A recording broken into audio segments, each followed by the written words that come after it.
दोस्तों, मेरा नाम सांभवी है और मैं उत्तर प्रदेश के छोटे से गांव में रहती हूँ। आज मैं आपके लिए चमकते तारे और जादुई जंगल की बहुत ही रहस्यमय कहानी लेकर आई हूँ। तो कहानी शुरू करने से पहले आप मेरे इस वीडियो को लाइक करके YouTube चैनल को सब्सक्राइब जरूर कर लें, जिससे जब मैं इस चैनल पर कोई नई वीडियो अपलोड करूं तो उसका नोटिफिकेशन आप तक सबसे पहले पहुंचे। यह करना पूरी तरह फ्री है। अब मैं कहानी शुरू करती हूं। रजनीपुर गांव एक शांतिपूर्ण और पुराना सा गांव था, जो पहाड़ियों के बीच बसा हुआ था। वहां की मिट्टी से गुलाब और चमेली की खुशबू हमेशा आती रहती थी। इस गांव के किनारे एक जादुई जंगल था, जिसे लोग चमकते तारे का जंगल कहते थे। कहते हैं कि इस जंगल में रात को तारे जैसे छोटे छोटे चमकते कण पेड़ों के पत्तों पर ठहरे रहते थे, और जब हवा चलती तो वे तारे जैसी रोशनी बिखेरते थे। गांव में रहने वाली 8 साल की अनायरा अपने दादाजी से अक्सर इस जंगल की कहानियां सुना करती थी।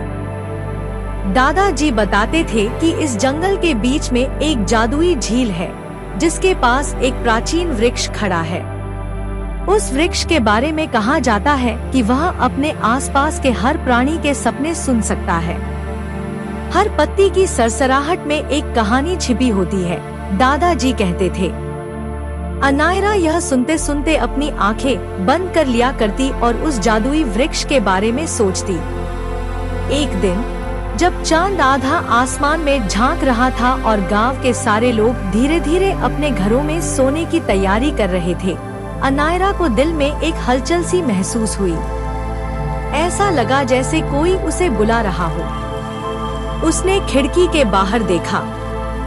चमकते तारे का जंगल दूर से चमकता दिखाई दे रहा था, मानो वह उसे आमंत्रित कर रहा हो। अनायरा ने धीरे धीरे अपने कमरे का दरवाजा खोला और अपने कदमों को बहुत हल्के से रखते हुए बाहर निकली। गांव की गलियां शांत थी और केवल चिड़ियों की हल्की हल्की आवाजें आ रही थी। जैसे ही वह जंगल की ओर बढ़ी, एक मीठी हवा चलने लगी, जो उसे जैसे अपनी बाहों में भरने की कोशिश कर रही हो। अनायरा ने उस पल को महसूस किया और सोचा कि शायद दादाजी सच ही कहते थे। जैसे ही वह जंगल में पहुंची, उसने देखा कि हर पेड़ की पत्तियों पर हल्की चमक थी। ये नजारा देखकर अनायरा की आंखों में एक चमक आ गई। उसने जंगल के बीच की झील की ओर जाने का निश्चय किया, जहां वह जादुई वृक्ष खड़ा था। रास्ते में चलते हुए उसे ऐसा लगा जैसे पत्तियों से कोई फुसफुसाहट कर रहा हो, जैसे वे कहानियां सुना रही हो। झील के पास पहुंचते ही अनायरा की आंखें एक विशाल वृक्ष पर ठहर गईं। यह वही वृक्ष था जिसके बारे में दादाजी ने कहा था। उसके पत्ते चांदी की तरह चमक रहे थे और उसकी शाखाएं आसमान की ओर उठी हुई थी, मानो वे तारों को छूने की कोशिश कर रही हों।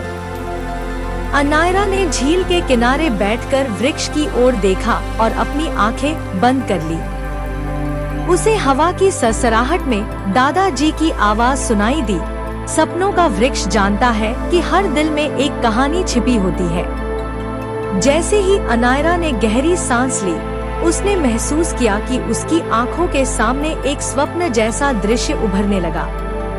उसने खुद को उस वृक्ष के नीचे खड़ा पाया और वहां एक हल्की सी रोशनी का गोला उसके पास आया। उस रोशनी में एक छोटे से परिंदे का आकार था, जिसकी आंखें बिल्कुल तारे जैसी चमक रही थी। परिंदे ने अनायरा से कहा, मैं इस जंगल का रक्षक हूँ।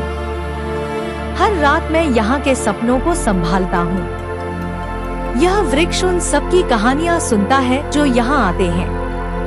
क्या तुमने कोई कहानी सोची है? अनायरा ने मुस्कुराते हुए कहा, मेरी कहानी बस यहीं से शुरू होती है। और उसने अपने सपनों के बारे में, अपने दादाजी की कहानियों के बारे में और इस जादुई जंगल के बारे में सब कुछ बता दिया। जैसे ही उसने अपनी कहानी खत्म की, परिंदे ने उसे एक सुनहरी पत्ती दी और कहा, इस पत्ती में तुम्हारे सपनों की सारी कहानियां हैं। जब भी तुम इसे देखोगी, तुम्हें अपने सपने याद आएंगे और कभी अकेलापन महसूस नहीं होगा। सुबह होते ही अनायरा की आंखें खुली। वह अपने बिस्तर पर थी और उसकी हथेली में वह सुनहरी पत्ती थी। उसने पत्ती को ध्यान से देखा और मन ही मन उस जादुई रात को याद करने लगी। वह जान गई कि सपनों का वृक्ष, चमकते तारे और वह परिंदा सब सच थे। उस दिन से अनायरा ने हर रात अपने सपनों को संजोने का वादा किया। गांव के लोगों ने अनायरा की कहानियों को बहुत ध्यान से सुना और धीरे धीरे यह बात पूरे गांव में फैल गई कि अनायरा ने चमकते तारे के जंगल के जादू को महसूस किया है। अब जब भी रात होती और हवा में सरसराहट होती, लोग समझ जाते कि जंगल की कहानियां उन तक पहुंच रही हैं। और अनायरा, वह हर रात खिड़की के पास बैठकर अपने सपनों के जंगल में खो जाती, जहां तारे उसकी कहानियों के साथी बनते। आज की यह कहानी यहीं समाप्त करते हैं। अब आप आराम से सो सकते हैं, क्योंकि सपनों की दुनिया आपके इंतजार में है।